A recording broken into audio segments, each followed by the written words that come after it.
सो hey everyone guys, तो कैसे आप सब? आई होप बहुत अच्छे होंगे, बहुत अच्छी तरीके से पढ़ाई कर रहे होंगे। तो वेलकम टू गैलेक्सी रैंकर्स। मैं आप सबका शुभम भैया। जैसा कि मैं आपको इलेक्ट्रोस्टैटिक्स के बारे में बात कर रहा था, तो इलेक्ट्रोस्टैटिक्स में हमने 3 पार्ट कवर कर लिए थे। ये आज का जो हमारा सेशन रहने वाला है, ये हमारा लास्ट सेशन रहने वाला है। इसके बाद ये चैप्टर ख़त्म हो जाएगा। तो इस चैप्टर में अपन गॉस थ्योरम और उससे रिलेटेड जितने भी डेरिवेशंस है वो सारे कवर करेंगे, साथ में क्वेश्चन आंसर्स भी लेंगे। ठीक है, तो बिना किसी टाइम वेस्ट के अपन करते हैं। उससे पहले मैं बता दूं कि हो सकता है आज का जो सेशन है वो थोड़ा सा डिले हो सकता है, मतलब 1 घंटे का वैसे बनता है, तो हो सकता है मान के चलो 1 घंटा 15-20 मिनट बन जाए, पर आज ही ये चैप्टर पूरा कवर कर देंगे। ठीक है, तो आते हैं हमारे टॉपिक पे। मैंने यहाँ आपके लिए पहले ही डेफिनेशन लिख दी थी। डेफिनेशन में देखो टाइम वेस्ट नहीं करेंगे, डेफिनेशन आपको मैं पहले से लिख के बता दूंगा, बाकी का जो डेरिवेशन रहेगा वो मैं आपको बताता हुआ चलूँगा। तो अपन जो है यहाँ पे इलेक्ट्रिक फ्लक्स हमने पढ़ा था पिछले सेशन में, तो उसके मैं एक बार फॉर्मूला लिखना चाहूँगा। पहला फॉर्मूला जो हमारा इलेक्ट्रिक फ्लक्स का था वो क्या था? E vector dot A vector, यही था। जो दूसरा फॉर्मूला था इलेक्ट्रिक फ्लक्स का वो क्या था? ये डॉट प्रोडक्ट हटाओगे तो यही आएगा कॉस थीटा। यहाँ पे जो ये थीटा एंगल है ये किन किन के बीच का है? इलेक्ट्रिक फील्ड और एरिया वेक्टर के बीच का। अगर मैं बात करूँ तीसरे फॉर्मूले की, तो तीसरे फॉर्मूले में मैंने ये बताया था जो ई डॉट डी एस है, इसका इंटीग्रल करोगे तो इलेक्ट्रिक फ्लक्स मिलेगा। पर मैंने एक छोटी सी गलती कर दी थी, मैंने पिछले वाले सेशन में यहाँ पे ये क्लोज इंटीग्रल बनाना भूल गया था, तो सही कर लेना इसको। ठीक है, इसमें ये क्लोज इंटीग्रल जो है वो होगा हमारा इलेक्ट्रिक फ्लक्स। ये है हमारा इलेक्ट्रिक फ्लक्स का फॉर्मूला, इधर क्लोज इंटीग्रल लगा लेना। ठीक है, अभी जो हमारे फॉर्मूला बहुत काम में आएगा वो आएगा ये वाला, तीसरा वाला। कैसे बताता हूँ। अपन आते हैं गॉस थ्योरम में। गॉस थ्योरम में देखो क्या कह रहा है? According to Gauss law the total number of electric flux passing through a close surface area is always equal to 1/ε0 times the charge are present inside the close surface. क्या कहना चाह रहा है सुनो। पहले अपन चलते हैं इलेक्ट्रिक फ्लक्स पे। मैंने आपको इलेक्ट्रिक फ्लक्स पे बताया था कि अपन के पास ये एक सरफेस है, क्लोज सरफेस, इसके अंदर से इलेक्ट्रिक फील्ड लाइंस जा रही है। ठीक है, ये लो जा रही है इलेक्ट्रिक फील्ड लाइंस। तो electric field lines close surface में से जा रही है, तो उसको अपन क्या बोलते हैं? Electric flux. पर अगर अपन इलेक्ट्रिक फ्लक्स मतलब इस फाई को क्लोज सरफेस में से भेजे, क्लोज सरफेस में से फाई को अगर भेजते हैं तो वो किसके इक्वल आएगा? 1/ε0 टाइम्स। तो वो है हमारा गॉस थ्योरम। तो यहाँ पे मैं लिख देता हूँ फाई इक्वल्स टू, और चार्ज के भी मल्टीप्लाई में होगा, ये लो, ये मैंने लिख दिया। अब यहाँ पे जो ये फाई का जो तीसरा वाला फॉर्मूला, ये वाला phi equals to close integral E dot D S, इसको आप यहाँ लिख दो। तो close integral E dot D S is equals to Q inside by epsilon not. ये जो हमारा फॉर्मूला आया ये हमारा इलेक्ट्रिक फ्लक्स का चौथा फॉर्मूला भी है।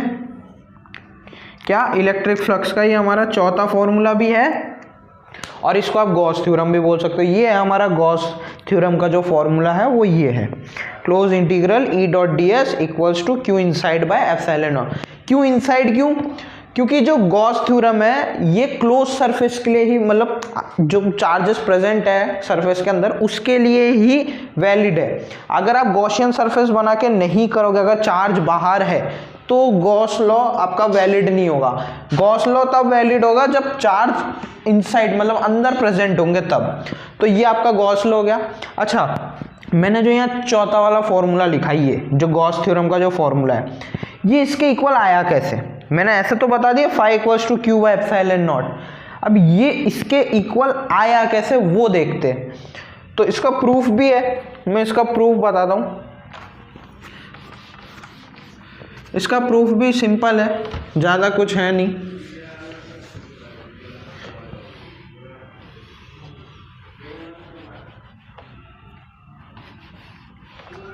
इसका प्रूफ आपका इस तरीके से होगा, मैं यहाँ लिख ही देता हूँ ऐसे। Proof of Gauss theorem. ठीक है, ये लिख दिया। अब बाकी की देखो इंग्लिश वगैरह आप लिख लेना, मैं डायरेक्ट डेरिवेशन बता रहा हूँ, चलो वो भी बता दूंगा मैं। बस जैसे मान लो मैंने एक गॉसियन, अच्छा क्लोज सरफेस बोलो या फिर गॉसियन सरफेस बोलो एक ही बात है। ठीक है, कोई कोई लोग गॉसियन सरफेस भी बोलते हैं। तो ये हमारा क्लोज सरफेस है। ठीक है, तो मैंने क्या करा, यहाँ पे एक क्यू चार्ज रखा, पॉजिटिव क्यू चार्ज। ठीक है, तो पॉजिटिव क्यू चार्ज रखा, तो इसका रेडियस कितना है, इसका रेडियस अपने पास आर है। रेडियस हमारे पास कितना है, आर। तो मैंने क्या करा, यहाँ पे मैंने एक छोटा सा ये सरफेस ले लिया जिसको मैंने क्या नाम दे दिया, ds। क्या नाम दे दिया, ds। अब यहाँ पे पॉजिटिव क्यू चार्ज है, पॉजिटिव क्यू का जो इलेक्ट्रिक फील्ड लाइंस का डायरेक्शन होता है वो किस तरफ होता है, पॉजिटिव से दूर। बताया था ना मैंने, यहाँ पे ये पॉजिटिव और ये हमारा नेगेटिव, तो पॉजिटिव से तो दूर जाता है और नेगेटिव से, नेगेटिव की तरफ होता है, पॉजिटिव से दूर। तो अगर मैं इसकी इलेक्ट्रिक फील्ड की बात करूं तो पॉजिटिव चार्ज है तो इलेक्ट्रिक फील्ड बाहर की तरफ होगा। अब मैंने बताया था अगर इलेक्ट्रिक फील्ड हुआ मतलब एरिया वेक्टर भी होगा, और एरिया वेक्टर कैसे होता है, सरफेस के परपेंडिकुलर। तो हमारा सरफेस क्या है, हमने ये वाला सरफेस लिया था, तो सरफेस के परपेंडिकुलर मतलब ये इलेक्ट्रिक फील्ड के ही डायरेक्शन में। तो इलेक्ट्रिक फील्ड के डायरेक्शन में क्या आ गया, एन कैप। अच्छा, अब इसके बीच का जो अब एंगल है, इलेक्ट्रिक फील्ड और इसके बीच का एंगल 0 दिख रहा है आपको, डायरेक्शन दोनों की सेम है। मैंने एक फॉर्मूला बताया था ये EA cos थीटा, जो मैंने लिखा भी था, मिटा दिया। तो ये जो थीटा है ये किसके बीच का एंगल है, E एंड A, इन दोनों के बीच का एंगल ये है। तो यहाँ पे अपन लिखते हैं फॉर्मूला क्या लिखेंगे अपन लिखते हैं, आप यहाँ लिख देना, late us consider a Gaussian surface having a charge q present inside it, having a radius, taking a small surface, electric field, आप लिख देना अपने मन से। तो यहाँ पे मैंने ये लिख दिया फॉर्मूला E.ds। अरे मैं यहाँ पे लिख देता हूँ वापिस आपके लिए, E.ds close integral q inside by epsilon not. ये था हमारा गॉस थ्योरम का formula.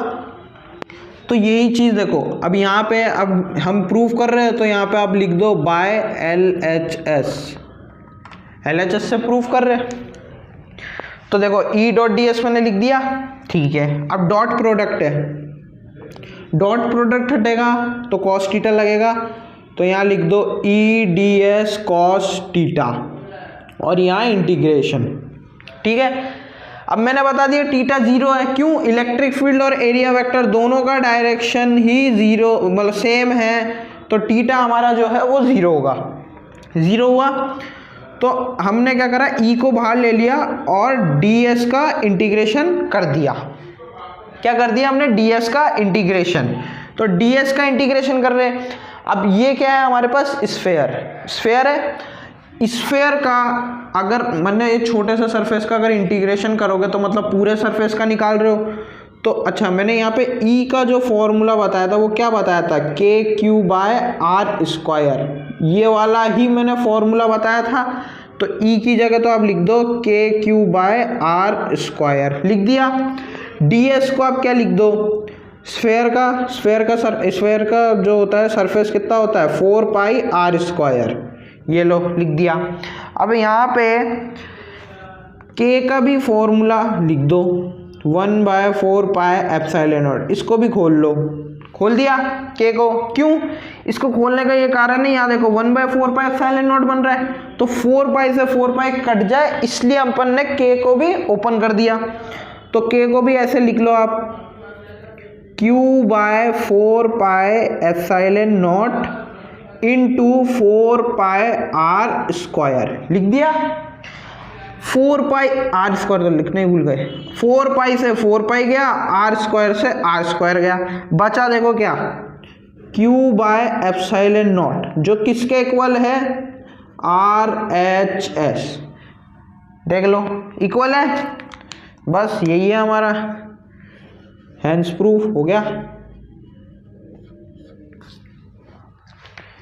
Q inside by epsilon, या इनसाइड लिखो, मतलब लिखना तो पड़ेगा ऐसा नहीं, पर अपन ने प्रूफ करा है इसलिए। ये देखो Q bye epsilon not, Q bye epsilon not हो गया प्रूफ। तो ये था हमारा गॉस थ्योरम का प्रूफ। अब जैसे इलेक्ट्रिक फ्लक्स हमने पढ़ा था पिछले सेशन में, तो उसके हमने क्वेश्चन उस टाइम करे नहीं थे, तो अपन यहाँ पे 2 क्वेश्चन इलेक्ट्रिक फ्लक्स के लेते, उसके बाद अपन गॉस थ्योरम के क्वेश्चंस लेते। तो फटाफट मैं क्वेश्चन आपके लिए लिख देता हूँ, उसके बाद सॉल्व करते हैं फटाफट से।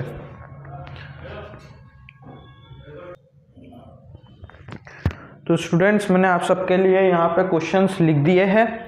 तो मैंने अभी फ़िलहाल के लिए 2 क्वेश्चन लिखे हैं इलेक्ट्रिक फ्लक्स के, इजी क्वेश्चंस हैं, कोई हार्ड है नहीं।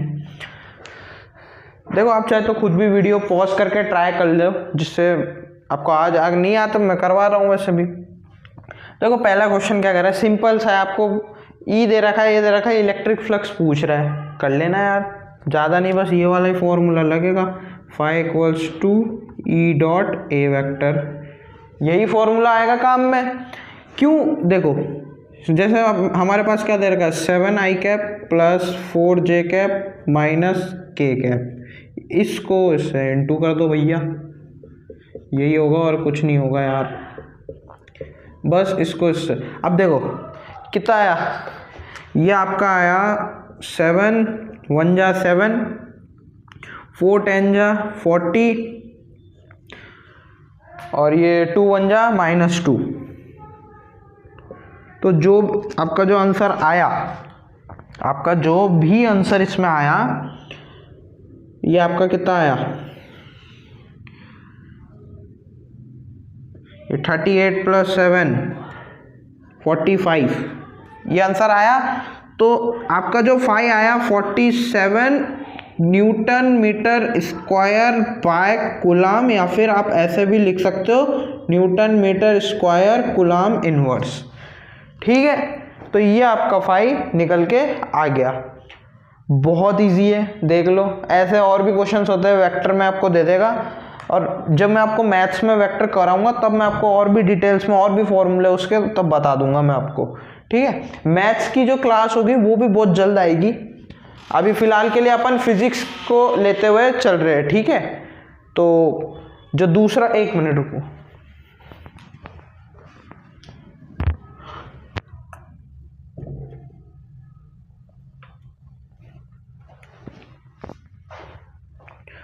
हाँ तो गाइज, तो जो पहला क्वेश्चन था ये तो हो गया। अब आते हैं अपन दूसरे वाले पे। दूसरा वाला क्या कह रहा है, दूसरे वाले क्वेश्चन में देखो, दूसरे वाला भी इजी है, आपको इलेक्ट्रिक फ्लक्स पूछ रहा है, ठीक है। आपको ई वेक्टर दे रखा है, if E vector is this where in, अच्छा यहाँ पे देखो ये लिखा हुआ है ई वेक्टर में 7/2 ई नॉट, ई नॉट की वैल्यू भी मैंने दे दी यहाँ पे, passing through a rectangular surface of dimension 20 × 30 centimetre square line, अच्छा ठीक है। आपको देखो सिंपली जब भी न्यूमेरिकल सॉल्व करो ऐसे आप लिख देना, गिवन आपको ये है ई वेक्टर इतना दे रखा है 7/2 E not I cap plus 4/2 E not J cap plus 3/2 E not K cap, लिख दिया। एरिया आपको दे रखा है, अब एरिया देखो आपको सेंटीमीटर स्क्वायर में दे रखा है, आपको मीटर स्क्वायर में लिखना है, तो 20/100 इंटू 30/100। जब भी यूनिट सेंटीमीटर में दे रखे है, किसी mm में दे रखे, किसी में भी दे रखे, आपको मीटर में ही लाना है उसको, ठीक है। तो ई ये दे रखा है, तो बस आपको क्या निकालना है, इलेक्ट्रिक फ्लक्स, तो E vector dot A vector, value रख दो भैया 7 × 2, ई नॉट की वैल्यू कितनी है 4 × 10⁵ प्लस ये आपका हाफ हो गया, देखो 4/2 हाफ हो गया, हाफ इंटू 4 × 10⁵ प्लस 3/2 × 4 × 10⁵। ये तो हुआ आपका ई, ये तो क्या आया आपका ई वेक्टर। अब ए वेक्टर भी लिखो, तो ए वेक्टर कितना है आपका 20/100 इंटू 30/100, ये 1 0 से 1 0 गया, यहाँ से 1 0 से 1 0 गया, ठीक है। तो कितना आया आपका, ये 2 से 2, ये भी गया 2, ये भी गया 2, तो ये आया आपका 14 इंटू 10 की पावर 5 प्लस 2 इंटू 10 की पावर 5 प्लस 3 नहीं 6 इंटू 10 की पावर 5 इंटू 6/100, मतलब इसको ऐसे लिख लो आप 0.06। तो बस आप इसको सॉल्व कर लेना और इसकी जो आगे की यूनिट आएगी newton metre square by coulomb inverse, बस वैसा करके आप सॉल्व कर लेना, आपका आंसर आ जाएगा। तो ये हमारा था इलेक्ट्रिक फ्लक्स का, इजी क्वेश्चन थे, कोई ज़्यादा वो था नहीं, बस इसमें आपको यूनिट का ध्यान रखना है और फॉर्मूले का। तो अपन चलते हैं अब गॉस, जो अपने थ्योरम पढ़ी वो इलेक्ट्रिक फ्लक्स ही है, तो उसके ही क्वेश्चन से 2-3 और वो लिख देता हूँ मैं आपके लिए, उसके बाद फटाफट से अपन डेरिवेशन पे चलते हैं, ठीक है। तो मैं आपके लिए पहले क्वेश्चन लिख देता हूँ।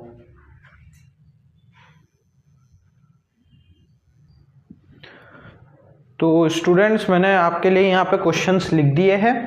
तो मैंने यहाँ पे टोटल 4 क्वेश्चन लिखे हैं, और इधर मैं बात करूँ तो ये जो 4th वाला क्वेश्चन है ये हमारा CBSE में भी आया हुआ क्वेश्चन है, ठीक है। और ये जो दूसरा वाला क्वेश्चन है ये आपके लिए होमवर्क है, सेकंड वाला, ये वाला, ठीक है। अभी ये जो फर्स्ट और सेकंड क्वेश्चन है अभी कंप्लीट नहीं है, मैं इसको पूरा बना देता हूँ, ठीक है। फर्स्ट क्वेश्चन के लिए बना देता हूँ पहले डायग्राम, और फिर सेकंड वाले के लिए, ठीक है। अब इसमें मैंने +3Q -Q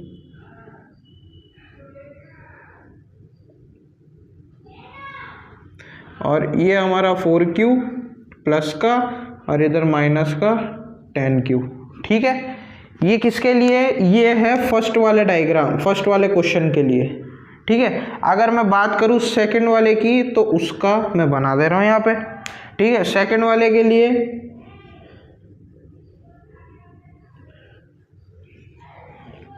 ये यहाँ मैंने +4Q -7Q प्लस का 20Q, इधर माइनस का 10Q प्लस का 14Q और इधर 25Q, ठीक है। एक काम करो, 25 मत करना, 30Q कर लो, ठीक है।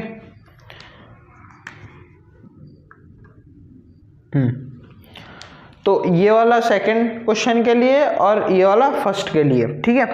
तो इधर 4 क्वेश्चन है, मैं जो आपको कराने वाला हूँ फर्स्ट, थर्ड और फोर्थ, ठीक है। आप चाहो खुद से भी ट्राई करना, मेरे को कोई दिक्कत नहीं है। देखो ट्राई करने से मतलब है भैया खुद को ट्राई करना पड़ेगा, मतलब ऐसा नहीं, देखो मैं हूँ या कोई भी टीचर है वो देखो सारे क्वेश्चन वो खुद कराता है, ऐसा नहीं कि मैं ही हूँ जो सारे क्वेश्चन, ना भाई, खुद को भी कुछ करना पड़ेगा भाई। अगर आप न्यूमेरिकल सॉल्व करना चाहते हो तो सबसे अच्छा तरीका है क्वेश्चन उठाओ, देखो क्या पूछ रहा है, क्या गिवन है, जो चीज उसमें पूछ रहा है, जो फॉर्मूला लग रहा है लगाओ, सॉल्व करो और आंसर निकालो फटाफट से, बस ये है न्यूमेरिकल करने की ट्रिक। देखो मेरे को भी मेरे टाइम पे बहुत दिक्कत आती थी न्यूमेरिकल सॉल्व करने में, पर जैसे जैसे मैं प्रैक्टिस करता गया मेरे को हाँ लगा कि हाँ क्वेश्चन हो रहे, तो प्रैक्टिस करने से क्वेश्चन ईजी हो जाते हैं। तो चलो फिर फटाफट से करते हैं सॉल्व। तो जैसे पहला क्वेश्चन है, पहले क्वेश्चन में क्या बोल रहा है, calculate the ratio of electric flux of second surface to the first surface. अच्छा ठीक है, पहला वाला डायग्राम ये रहा, तो पहला वाला क्वेश्चन सॉल्व करते हैं। तो सिंपल सा है, इसमें आपको क्या लगाना है, गॉस थ्योरम। गॉस थ्योरम क्या है, फाई बराबर Q inside by epsilon not, यही है आपका गॉस थ्योरम। अब ये जो क्यू है, अब पहले अपन यहाँ पे फाई निकालेंगे, तो जो फाई निकलेगा अपन, अब यहाँ पे पहला सरफेस ये है, देखो मैं ग्रीन पेन से बता रहा हूँ, ये फर्स्ट सरफेस है, ये सेकंड सरफेस है, ये हमारा, इसमें मैंने फर्स्ट सरफेस ये दे दिया, सेकंड सरफेस ये दे दिया, चेंज कर दिया, ठीक है। अब फर्स्ट सरफेस के लिए अपन निकालते हैं, तो फर्स्ट सरफेस के लिए देखो कितना हो रहा है, लिखो प्लस का 3Q माइनस का Q प्लस का 8Q, अपॉन एप्सिलॉन नॉट। कितना आ रहा है देख लो, कितना आ रहा है भाई, 2q tan q bye epsilon not. ये आ गई अपनी पहली इक्वेशन। φ1 की वैल्यू कितनी आ गई, tan q bye epsilon not. अगर मैं बात करूं φ2 की, अब अपन आ गए सेकेंड वाले सरफेस पे, तो उस पर भी वही फॉर्मूला लगेगा, q inside by epsilon not लगेगा। तो इसमें जो आपका आएगा सेकेंड वाले सरफेस में क्या है, माइनस का tan q, एक काम करो माइनस का इसको बनाओ और इसको प्लस का बनाओ, तो प्लस का tan q माइनस का 4q अपॉन एप्सिलॉन नॉट। तो कितना आया 5 सेकेंड अपने पास आया 6q बाय एप्सिलॉन नॉट। तो ये अपने पास आया।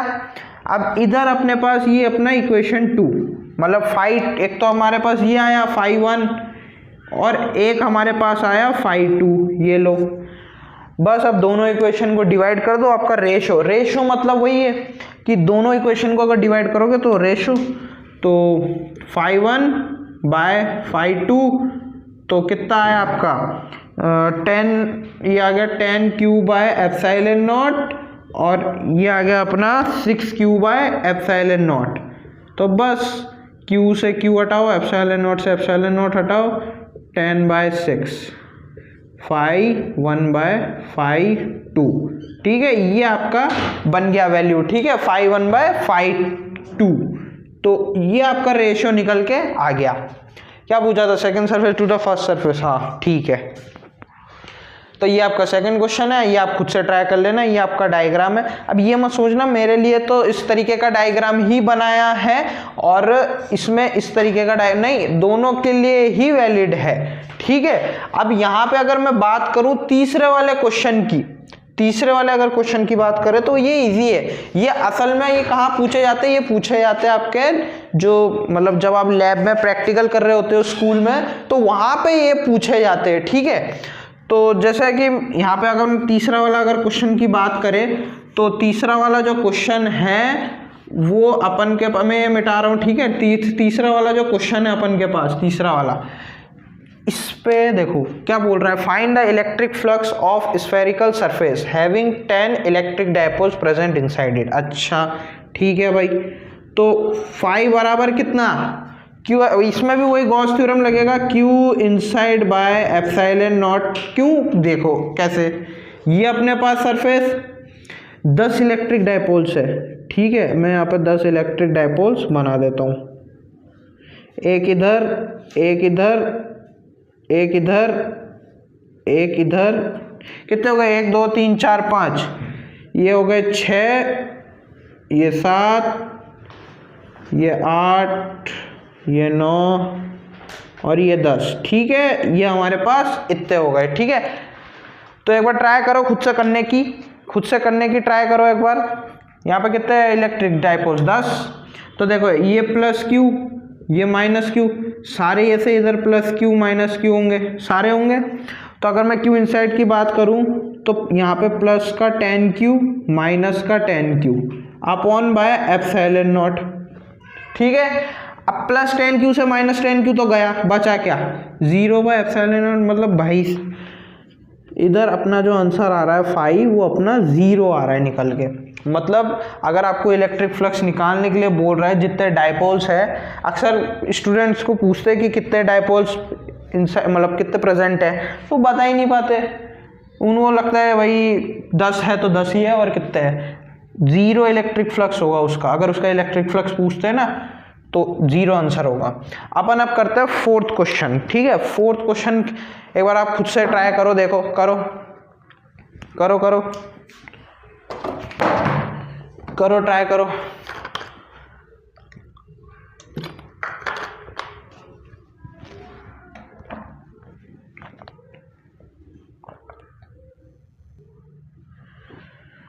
तो करते हैं सॉल्व भाई लोग फोर्थ क्वेश्चन। देखो फोर्थ क्वेश्चन सीबीएसई में आया हुआ है, कौन से ईयर में आया है ये एग्जैक्ट डेट तो नहीं पता मुझे, पर हाँ सीबीएसई में ये 2 से 3 बार पूछा गया इस तरीके का सवाल। पहले अभी के नहीं, करंट ईयर के क्वेश्चंस की बात नहीं कर रहा, जो मतलब 2021-22 उस टाइम के पेपर की बात कर रहा हूँ, उसमें इस टाइप के क्वेश्चन, इस टाइप के ऐसा भी पूछा गया, इस टाइप के भी पूछे गए। अच्छा इसमें क्या है वो मैं बताता हूँ, पहले क्वेश्चन पढ़ते हैं। If an electric field of 30 newton per coulomb this passing through a circular surface of radius 10 centimetre, radius दे रखा है, which is placed at an angle 30, theta दे रहा है, विद द इलेक्ट्रिक फील्ड, ये ई मैंने डायरेक्ट लिख रखा है इलेक्ट्रिक फील्ड, देन कैलकुलेट। अच्छा सिंपली आपको इसमें इलेक्ट्रिक फ्लक्स पूछ रहा है। अब देखो इसमें आपको एरिया दे रखा है, एरिया मतलब आपको इसमें रेडियस दे रखा है, इलेक्ट्रिक फील्ड दे रखा है और एंगल भी दे रखा है। तो इससे आपको याद आ गया कि कौन सा वाला फॉर्मूला काम में आएगा, phi equals to E A cos theta, यही वाला फॉर्मूला लगेगा। अच्छा जैसे मान लो ये एक सरफेस, ठीक है, ये हमारी इलेक्ट्रिक फील्ड पास हो रही, क्या हो रही, इलेक्ट्रिक फील्ड पास हो रही।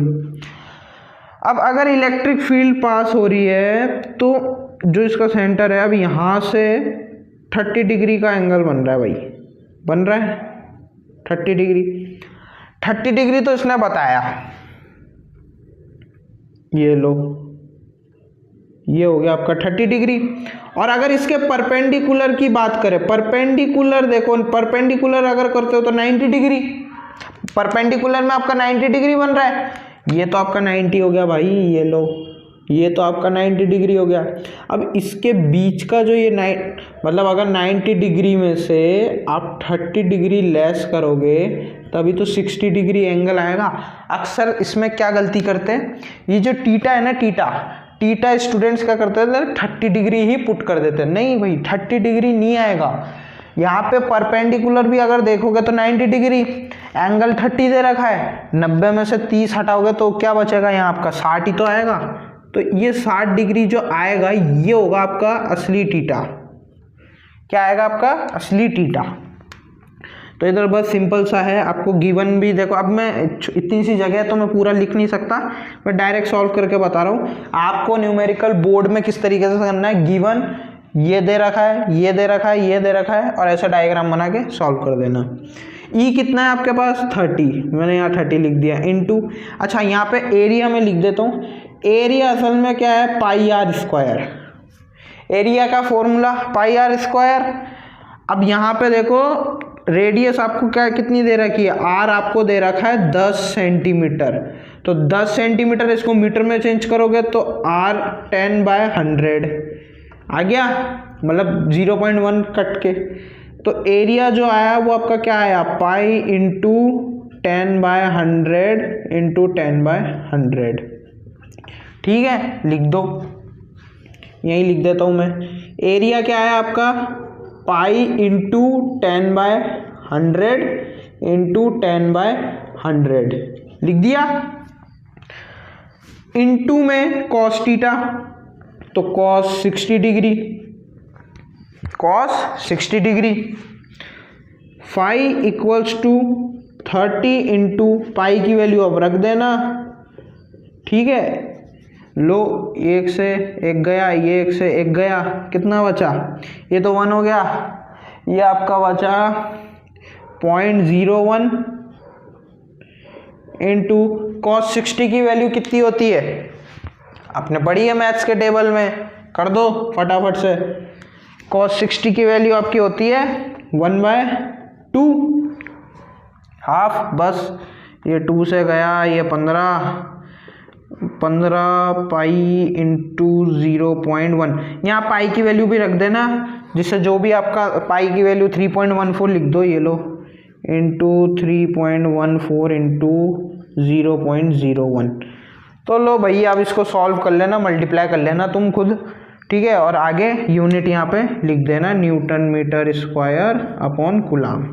ये हो गया भैया तुम्हारा जो 4th क्वेश्चन था। देखो है इजी, पर यहाँ पे ट्रिक ये है कि यहाँ पे जो एंगल दे रखा है ना वो 30 डिग्री नहीं आएगा यहाँ पे। यहाँ पे अगर देखो, अगर आप इलेक्ट्रिक फील्ड देख रहे हो, अगर इलेक्ट्रिक फील्ड उस तरफ है तो नॉर्मल वेक्टर किधर होगा, परपेंडिकुलर। ये देखो इलेक्ट्रिक फील्ड उधर है तो सरफेस के परपेंडिकुलर नॉर्मल। तो अगर ऐसे देखेंगे तो देखो ये 90, ये 30, ठीक है। अब 90 में से 30 हटाओगे कितना बचा, 60। तो वही मैंने यहाँ रखा है, थीटा मैंने यहाँ पे 60 रखा है, तो 60 रखते ही जो अपना कैलकुलेशन है इजी हो गया, फिर अपन कैलकुलेशन कर लिया। तो ये हमारे 4 क्वेश्चन हो गए। अब फटाफट से डेरिवेशन की तरफ चलते हैं, ठीक है। तो मैं आपके लिए पहले लिख देता हूँ topic.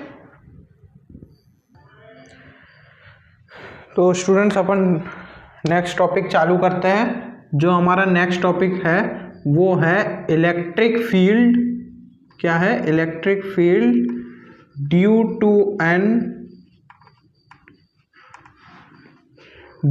N infinite long wire. इसको अपन लीनियर चार्ज डिस्ट्रीब्यूशन भी बोलते हैं। क्या बोलते हैं, लीनियर चार्ज डिस्ट्रीब्यूशन। ये हमारा है गॉस लॉ का पहला डेरिवेशन, ठीक है। अच्छा, इस डेरिवेशन में देखो, आपको देख के ही पता चल रहा है इनफाइनाइटली लॉन्ग वायर की बात हो रही है। तो जैसे मान लो मैंने यहाँ पे ये एक वायर लिया, ठीक है, ये मैंने एक वायर लिया, इस पे मैंने ये प्लस चार्ज रख दिए, ठीक है, ये लो, ये प्लस चार्ज रख दिए। अब मैंने क्या करा, अब देखो अगर इस डेरिवेशन को सॉल्व करना है तो अपन को गॉस थ्योरम लगानी पड़ेगी। गॉस थ्योरम क्या बोलता है कि यहाँ पे आपको गॉसियन सरफेस बनाना है, तो गॉसियन सरफेस बनाओ भैया। ये लो, मैंने ये बना दिया, ये ऐसे नीचे खींचते हुए ले जाओ, ये लो गॉसियन सरफेस बन गई, ठीक है। अब देखो इसकी जो लेंथ है ये हमारे पास कितनी है, L, ठीक है, ये हमने L लेंथ मान ली। अब जो पॉजिटिव, अब देखो जो ये हमने सिलेंडर टाइप गॉसियन सरफेस लिया है, ठीक है। इसको चाहे आप ऐसे बनाओ, चाहे इसको आप इस तरीके से बनाओ, वर्टिकल बनाओ, हॉरिजॉन्टल बनाओ, डेरिवेशन एक ही रहने वाला है, कोई चेंज नहीं है। अच्छा, अब यहाँ पे तो ये इनफाइनाइट तक चल रहा है, इसका ऊपर तक बना लो, ठीक है। अब आपको पता है सिलेंडर की 3 साइड होती है, कौन सी, एक ये टॉप, एक नीचे वाली और एक इधर। तो मैंने क्या करा, इधर ये बना दे रहा हूँ, ठीक है। इधर मैंने ये छोटा सा सरफेस लिया, ये इधर मैंने ये छोटा सा सरफेस लिया। अब जो ये पॉजिटिव चार्ज है, इनका इलेक्ट्रिक फील्ड किस तरफ होता है, इनका इलेक्ट्रिक फील्ड इस तरफ होगा, खुद से दूर। इसका भी ऐसा ही होगा, खुद से दूर। और इधर जो मैंने ये वाला सरफेस लिया, कौन सा, रुक जाओ मैं ग्रीन मार्कर से शेड कर देता हूँ, हाँ, अरे ये भी ब्लैक है, ग्रीन, ये रहा।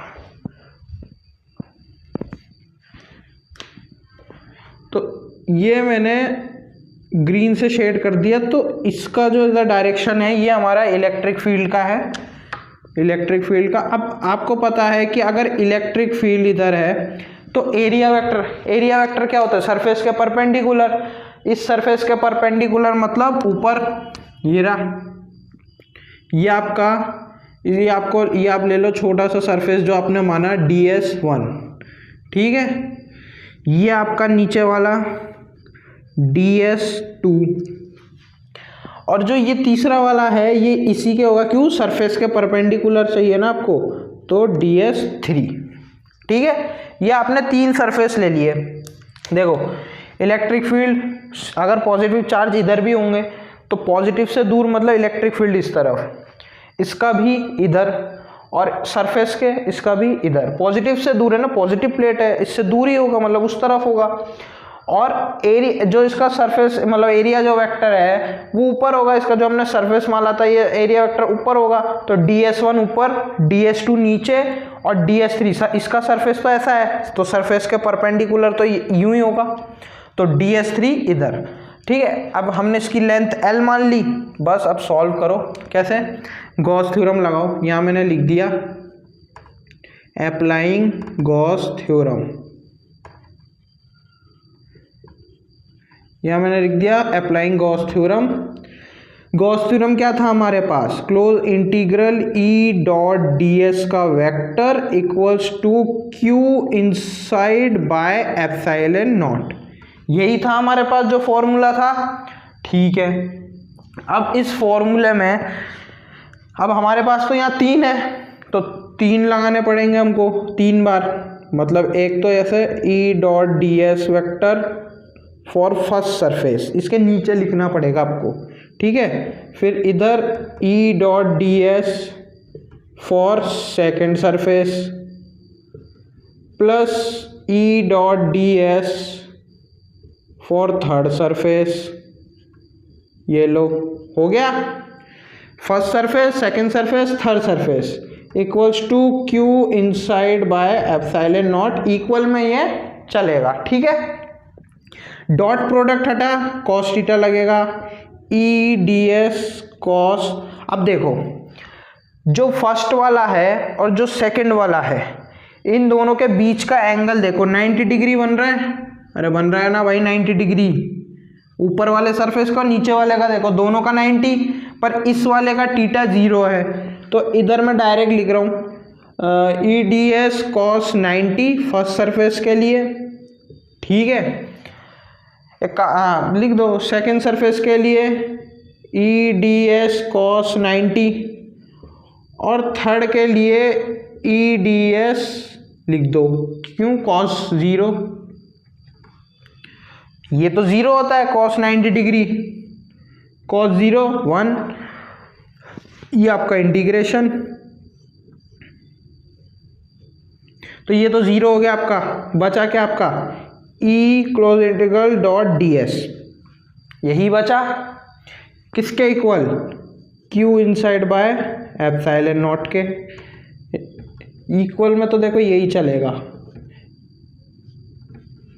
ठीक है, अब जो ds है, ds हमने यहाँ पे छोटा सा सरफेस माना था, अब इसका इंटीग्रेशन करोगे मतलब पूरे का आएगा, तो सिलेंडर का जो सरफेस एरिया होता है वो कितना होता है, सिलेंडर का सरफेस एरिया इतना ही होता है 2 पाई आर एच होता है, पर यहाँ पे हमने देखो लेंथ क्या मानी है l, तो लेंथ l मानी है तो 2 पाई आर एल होगा, और इक्वल में q बाय एप्सिलॉन नॉट। ठीक है, q बाय एप्सिलॉन नॉट। अब यहाँ पे देखो, एक काम करो, ये जो 2 पाई आर एल है इसको नीचे ले जाओ, नीचे मतलब एप्सिलॉन नॉट के पास, तो यहाँ से आपके पास e की वैल्यू आएगी q by 2 pi R L epsilon naught. ठीक है, एप्सिलॉन नॉट l। अब देखो यहाँ पे आपको मैंने पढ़ाया था एक फॉर्मूला जो मेरे को दिख रहा है यहाँ पे, ये देखो, ये देखो q बाय l, ये q बाय l कहीं देखा था आपने फॉर्मूला, मैंने देखा था, जो यहाँ लिख देता हूँ मैं, जो अपने पास q बाय l है उसको हम लैम्डा से डिनोट करते हैं, और ये लैम्डा क्या होता है, लीनियर चार्ज डेंसिटी। ये मैंने बताया था आपको, types of charge of densities में 3 टाइप के होते हैं, linear charge, surface charge, volume charge, तो वही है लीनियर चार्ज डेंसिटी। ठीक है, ये लो। अब ये चीज मैंने बताया था कि उस टाइम भी ये फॉर्मूला आगे काम में लूंगा डेरिवेशंस में, तो ये देखो ये आ गया, तो q बाय एल को अब क्या लिख दो, लैम्डा, तो lambda 2 pi R epsilon not. तो ये आपका जो फॉर्मूला आया, एक तो आपका ये फॉर्मूला हुआ। अब ये फॉर्मूला ज़्यादातर स्टूडेंट्स क्या है डायरेक्ट याद नहीं कर पाते, तो याद नहीं कर पाते तो इसका भी दूसरा मेथड है लिखने का, इधर मैं लिख देता हूँ। एक काम करो, इसमें मल्टीप्लाई एंड डिवाइड बाय 2 कर दो, मल्टीप्लाई एंड डिवाइड बाय 2। ठीक है, ऑन आर एच एस, यहाँ लिख देता हूँ मैं ऑन आर एच एस। ठीक है, अब आर एच एस में मल्टीप्लाई डिवाइड बाय 2 करोगे तो क्या आएगा आपके पास, इलेक्ट्रिक फील्ड का फॉर्मूला ये आएगा आपके पास 2। अब देखो 2 से मल्टीप्लाई करूंगा ऊपर 2 आएगा, ठीक है। अब नीचे अगर 2 से डिवाइड करो मतलब ये 4 होएगा, 2 इंटू 2 4, तो 1/4 पाई एप्सिलॉन नॉट किसकी वैल्यू होती है, के की। तो मैं यहाँ इसको ऐसे लिख सकता हूँ 2k लैम्डा बाय आर। तो ये जो हमारे पास फॉर्मूला आया, ये फॉर्मूला इस डेरिवेशन का है, electric field due to an infinite long wire. ये फॉर्मूला स्टूडेंट्स याद कर पाते हैं, इसलिए इसके दो फॉर्मूले, मतलब इसी फॉर्मूले को थोड़ा सा मॉडिफाई करके इस तरीके से कर दिया है, multiply and divide by 2 on RHS equals to 2k lambda by R. तो ये हमारा था इनफाइनाइट लॉन्ग वायर का डेरिवेशन, जो कि हमने कर दिया। ठीक है, आप देख लो। इसके बाद अपन चलते हैं नेक्स्ट डेरिवेशंस में। नेक्स्ट डेरिवेशन जो रहेगा हमारा, वो रहेगा इनफाइनाइट थिन शीट के ऊपर। ठीक है, तो अब ये तो सिलेंडर का था, तो चलो ये हो गया लॉन्ग वायर इनफाइनाइट। अब अपन चलते हैं इसके अगले वाले डेरिवेशन पे। तो अगला वाला जो डेरिवेशन है उसको फटाफट निपटाते हैं, फिर उसके बाद शायद मुश्किल से शायद 2 डेरिवेशन बचेंगे, बस 2 या 3। ठीक है, उसके बाद फटाफट चैप्टर ख़त्म करते हैं। तो जो हमारा नेक्स्ट टॉपिक है, नेक्स्ट टॉपिक क्या है? Electric field due to an infinite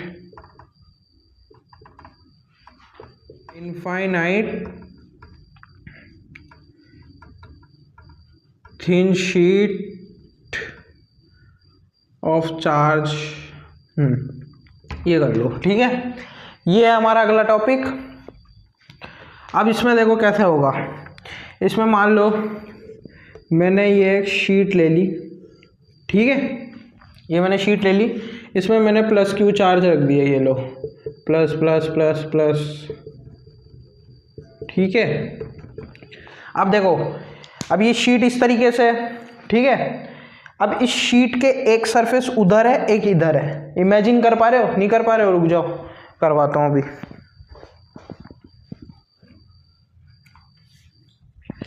ये देखो, जैसे मेरे पास ये एक शीट है। ठीक है, जैसे मान लो ये एक शीट है। अब ये शीट है, मैंने सर इसके अंदर चार्ज रखे हुए प्लस प्लस प्लस प्लस। तो एक सरफेस तो इस तरफ होगा, एक इस तरफ होगा। तो वही है यहाँ पे, एक सरफेस तो इस तरफ है, और एक इसके इस तरफ है।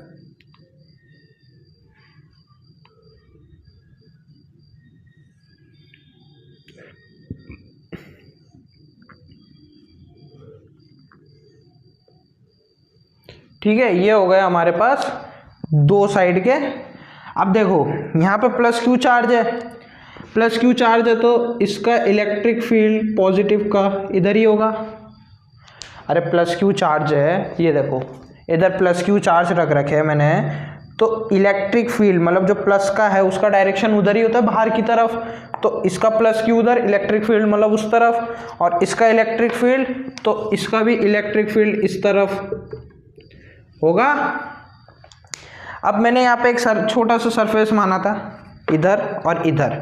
तो अगर दोनों साइड से छोटा सा सरफेस मानो, तो जो उसका एरिया वेक्टर होगा सरफेस के परपेंडिकुलर। अब सरफेस ये है, तो सरफेस के परपेंडिकुलर भी ऐसे ही होगा। तो मतलब इसका देखो, इसका भी ds1 तो इधर, और इसका भी ds2 इधर, मतलब दोनों ही परपेंडिकुलर है। ठीक है। तो बस आप वापस से वही अप्लाइंग गॉस थ्योरम लिख दो यहाँ पे, अप्लाइंग गॉस थ्योरम। तो क्या था हमारे पास? Close integral E dot ds equals to Q inside by epsilon not, यही था हमारे पास। अब देखो यहाँ पे कितने सरफेस है? 1 2 है, बस वही अब 2 बार लगा दो आप यहाँ पे। E dot ds1 plus E dot ds2 equals to Q inside by epsilon naught. ठीक है, अब देखो दोनों का ही एंगल cos 0 मतलब 1, इसको आप इस तरीके से लिख लो EDS cos 0 plus EDS cos 0, ठीक है। अब cos 0 0 होगा तो 1 हो जाएगा, लो भैया मैंने 1 कर दिया। EDS equals to Q, integration लगाना भूल गया, ये बन गया। अब ये क्या बन गया भाई, 2EDS का इंटीग्रेशन। सही लिखा है मैंने, देख लो सही लिखा है। ये किसके बराबर है, Q inside by epsilon not. अरे इसको प्लस करोगे, ठीक है, E को इधर रहने दो, ये DS को अब नीचे ले जाओ, तो ये अपने पास क्या आया, रुक जाओ मेरे से गलती हो गई। एक काम करो आप E को इधर ही रहने दो और Q 2 एप्सिलॉन नॉट DS। अब एक काम करो, आप Q को DQ लिख सकते हो, लिख लो, ये लो मैंने DQ लिख दिया Q को। अच्छा आपने अब देखो, अब वापस है वही फॉर्मूला आपको दिख रहा है, देखो DQ बाय DS। कहीं देखा देखा लग रहा है आपको, हाँ लग रहा है ना, मेरे को लग रहा है। ये देखो DQ बाय DS जो था वो हमारे पास सिग्मा था। सिग्मा क्या, सरफेस चार्ज डेंसिटी। पहले वाले में लीनियर चार्ज था, इसमें अब सरफेस चार्ज आ गया, ये देखो। तो मैंने क्या लिखा, E equals to DQ by DS को मैंने क्या लिखा, सिग्मा बाय 2 एप्सिलॉन नॉट। ये लो, ये जो फॉर्मूला आया ये हमारा आया इलेक्ट्रिक फील्ड का। ये कि कौन सा फॉर्मूला आया हमारे पास, इलेक्ट्रिक फील्ड का formula sigma by 2 epsilon not, किसका, infinite thin sheet of charge का। ये देख लो E equals to sigma by 2 epsilon not. ये वैल्यू आपको डायरेक्ट याद रखनी है। एक तो मैंने पहला वाला जो डेरिवेशन बताया लीनियर चार्ज डिस्ट्रीब्यूशन का, वो वाला इनफाइनाइट लॉन्ग थिन वायर का, और ये थिन शीट का। ये देख लो आपके सामने, देख लो जब तक, ठीक है। अब ये तो हमारा हो गया इनफाइनाइट थिन शीट का। अब अपन चलते हैं नेक्स्ट डेरिवेशन पे। अपन नेक्स्ट डेरिवेशन पे जाने से पहले एक छोटा सा और है, वो सेम ही है, चलो मैं बता दूंगा। जैसे 2-3 फॉर्मूले और है इलेक्ट्रिक फील्ड। ये देखो बोर्ड के सिलेबस में सिर्फ यही डेरिवेशन है 2-4। जो ये वाला डेरिवेशन है ना, जो मैं यहाँ दिखा रहा हूँ, यहाँ मैं डायरेक्ट लिख देता हूँ, electric field due to a ring, ठीक है, due to electric field due to a ring, due to a disc, due to a disc, और एक और है ड्यू टू एन आर्क। इन सब के डेरिवेशन आपके सिलेबस में नहीं है। ये जो तीनों के इलेक्ट्रिक फील्ड है, electric field due to ring, due to a disc, due to an arc, इन तीनों के फॉर्मूले मैं लिख दूंगा, आप डायरेक्ट याद करना। और ये तीनों के फॉर्मूले जो है ये याद रखना, ये ज़्यादातर जेई में, नीट में, इन सब में क्वेश्चन पूछे जाते हैं। उसके बोर्ड में जो मैं डेरिवेशन करा रहा हूँ 4-5 बस वही है, ये नहीं है। ये जो मैंने लिखे ना 3, ये 3 डेरिवेशन उसमें नहीं है हमारे कोड, मतलब बोर्ड के सिलेबस में नहीं है। बाकी जेई, नीट, इन सब के सिलेबस में दे रखा है। तो मैं इसका डायरेक्ट फॉर्मूला और डायग्राम में बता दूंगा, आप फटाफट से लिख लेना बस, ठीक है। तो अपन चलते हैं इलेक्ट्रिक फील्ड ड्यू टू, चलो उसको तो डेरिवेशन है नहीं, दूसरे डेरिवेशन पे चलते हैं, ठीक है। यार ये गर्मी,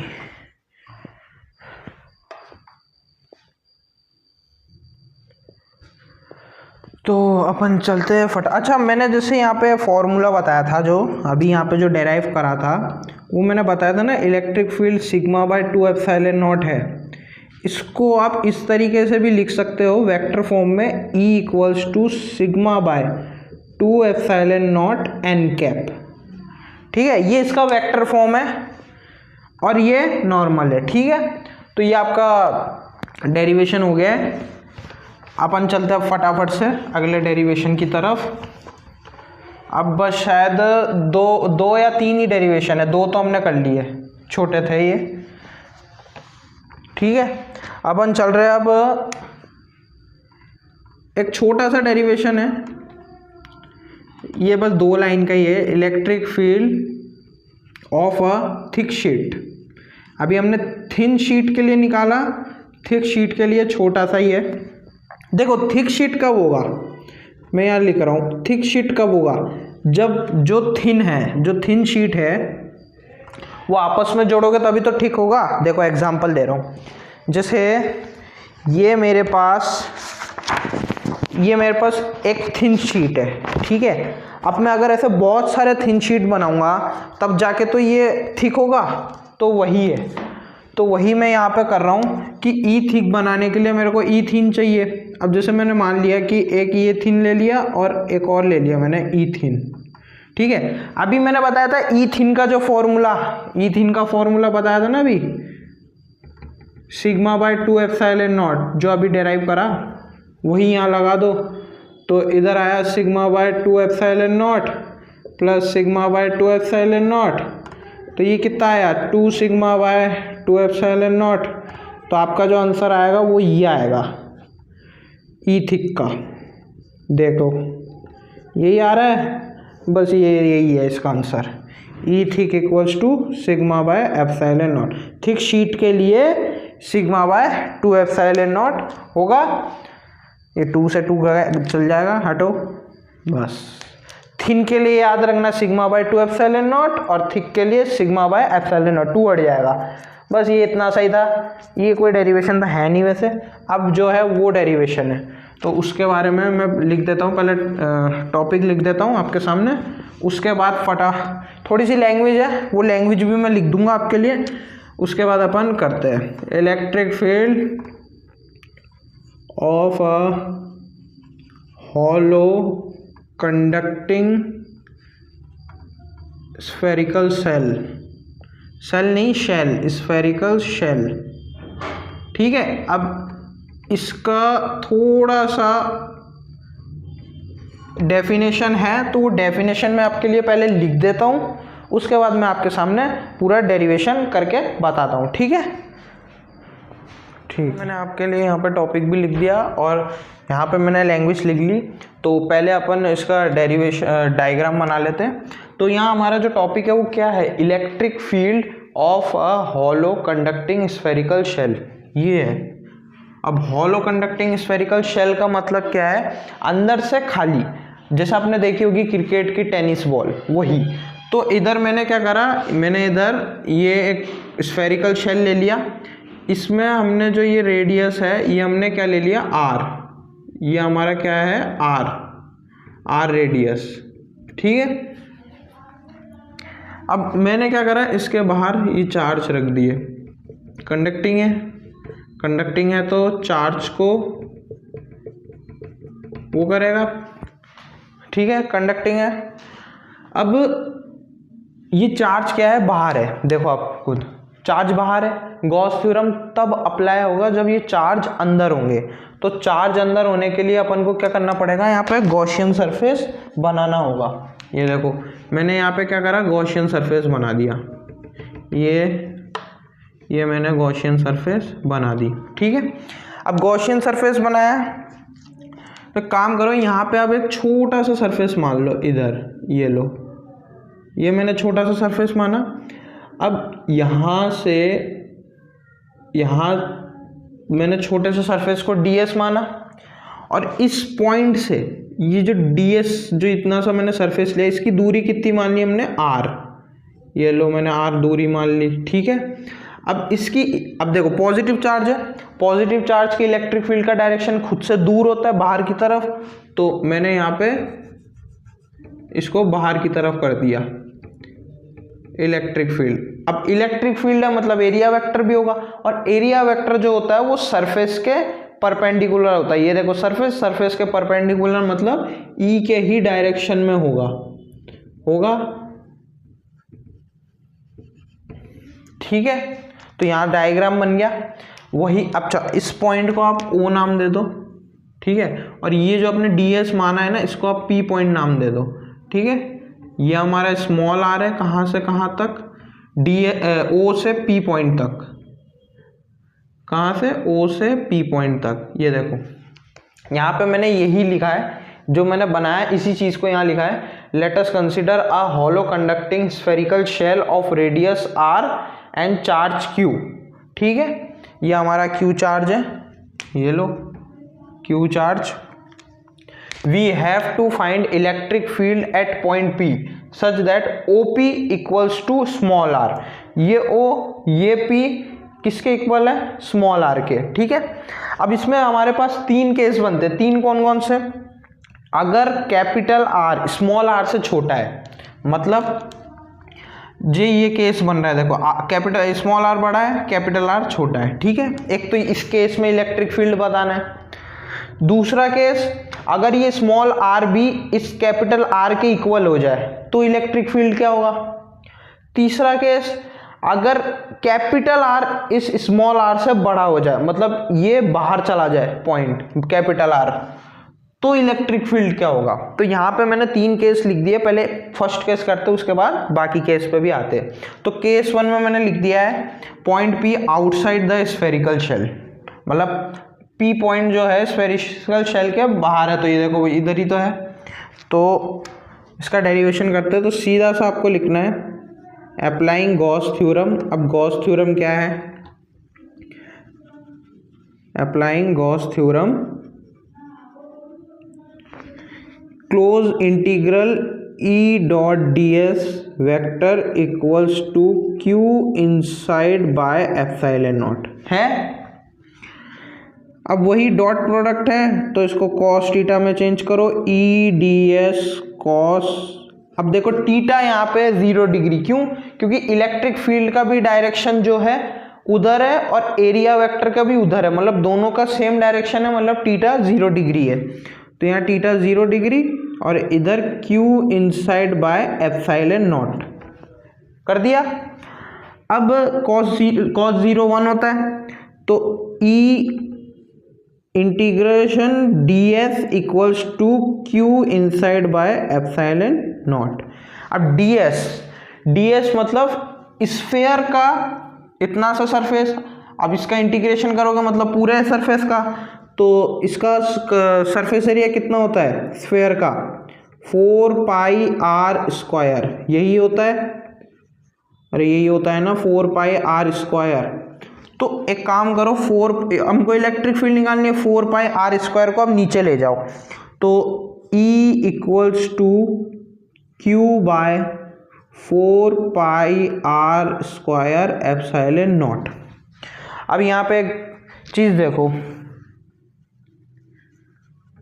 4 pi epsilon naught r square, देखो यहाँ पे फॉर्मूला बनता हुआ नजर आ रहा है, 1 बाय 4 पाई एप्सिलॉन नॉट।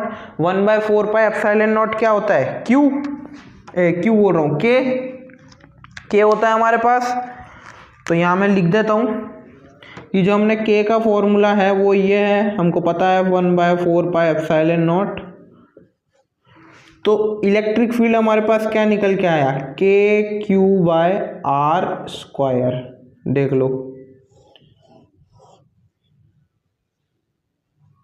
अगर हमारे पास स्मॉल r बड़ा है कैपिटल R से, तो जो हमारे पास इलेक्ट्रिक फील्ड आएगी, जो हमारे पास इलेक्ट्रिक फील्ड आएगी वो आएगी के क्यू बाय r स्क्वायर। यहाँ पे आप देख सकते हो जो E है वो इन्वर्सली प्रोपोर्शनल है r स्क्वायर के, ये लो E इन्वर्सली प्रोपोर्शनल है r स्क्वायर के।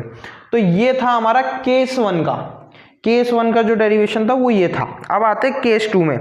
केस 2 में अगर स्मॉल r कैपिटल R, मतलब अगर स्मॉल r इतना हो और कैपिटल R, मतलब कैपिटल R जितना है अगर उतना ही स्मॉल r हो जाए, तो इलेक्ट्रिक फील्ड क्या रहने वाला है, ये देखो लिखा हुआ है P in the surface of spherical shell. जो P का सरफेस है ये वाला, इसमें अगर P पॉइंट को अगर यहाँ ले आए इसके इक्वल में, तो इलेक्ट्रिक फील्ड क्या होगा, तो इसमें भी जो इलेक्ट्रिक फील्ड होगा वो सेम ही रहेगा, के क्यू बाय r स्क्वायर ही रहेगा, यही रहेगा, पर इसमें ये जो ई है, क्या ये जो ई है इसमें ई मैक्सिमम होगा।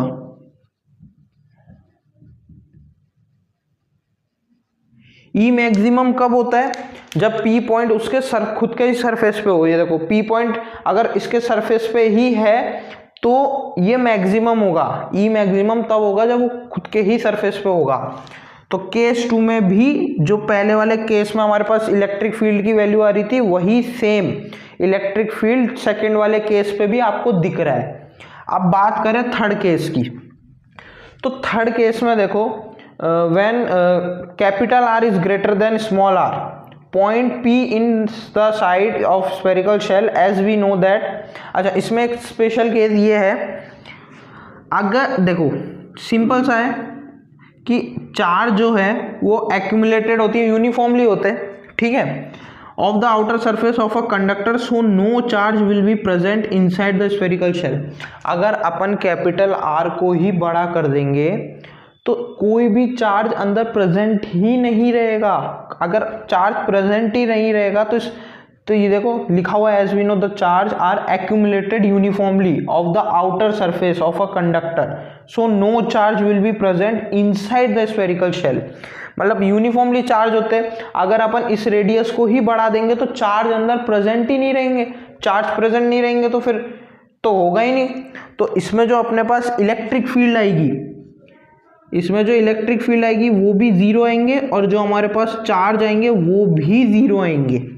क्यों?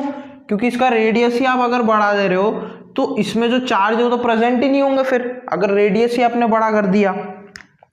तो यहाँ पे जो अपने पास इलेक्ट्रिक फील्ड और जो चार्ज रहेंगे वो दोनों ही जीरो रहेंगे। अगर देखो यहाँ पे जो ई किसके डायरेक्टली प्रोपोर्शनल है? क्यू के। क्यू किसी से भी जीरो से, अब क्यू जीरो है, जीरो से कुछ भी डिवाइड करो तो ई भी जीरो हुआ, कि ई भी जीरो है क्यू भी जीरो है। अब इसका एक छोटा सा डायग्राम है, मैं दिखा देता हूँ। बनाऊँ कहाँ पे? जगह तो कम पड़ रही है, ठीक है मैं बना देता हूँ, आप एक बार देख लो, ठीक है। मैं ये डेफिनेशन मिटा रहा हूँ, ये डेफिनेशन में मिटा दे रहा हूँ।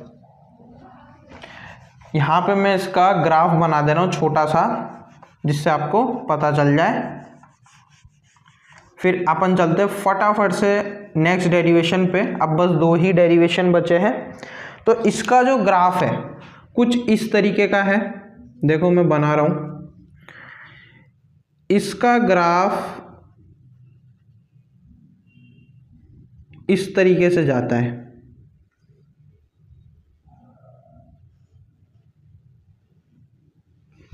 ठीक है। अब देखो यहाँ पे कैसे, हमारे पास जो ये वाला पॉइंट है, ये वाला, ये capital R equals to small R है। क्या है? एक काम करता हूँ मैं यहाँ पे बता देता हूँ, ये देखो, रुक जाओ, मार्कर में इंक नहीं है, इंक डाल दूँ।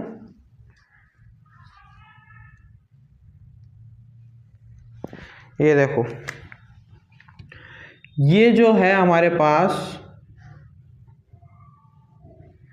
ये हमारा है जो स्मॉल सेकेंड वाला जो केस है, small R equals to capital R, ठीक है।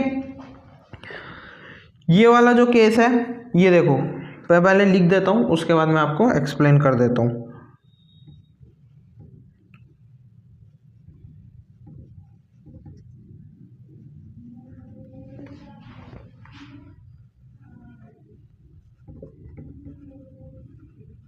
ये देखो,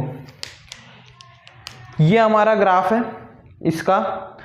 यहाँ पे देखो पहले ये कांस्टेंट था, फिर धीरे धीरे घटने लग गया। क्यों? इसकी वजह से यहाँ पे ये इसलिए कांस्टेंट था क्योंकि देखो ई जीरो है, क्यू भी जीरो है, तो देखो ये जीरो ही है यहाँ पे इस पॉइंट पे, ठीक है। फिर जैसे ही ये r equals to small r equals to capital R हुआ तो e की वैल्यू कितनी आई? K Q by R square. K Q by R square आते ही ये देखो ये इधर गया बड़ा, के क्यू बाय आर, मतलब ये मैक्सिमम पॉइंट हो गया, ये K Q by R square maximum हो गया। अब मैक्सिमम से जैसे ही आप इधर ले आए ये वाला केस, तो ये धीरे धीरे घटने लगा। धीरे मतलब ये है कि सिंपल सी इतनी सी बात है कि ये पहले कांस्टेंट था, फिर धीरे धीरे घटने लगता है। ठीक है, तो ये था हमारा electric field of a hollow conducting spherical shell. ये इसका ग्राफ है, हो सकता है थोड़ा छोटा बना है पर देख लेना आपको विजिबल है। ठीक है, अपन चलते हैं फटाफट से नेक्स्ट टॉपिक। नेक्स्ट टॉपिक में भी मतलब 3 केस का ही है, मैं आपके लिए पहले लिख देता हूं, उसके बाद उसका भी एक्सप्लेनेशन दे देता हूं। ठीक है,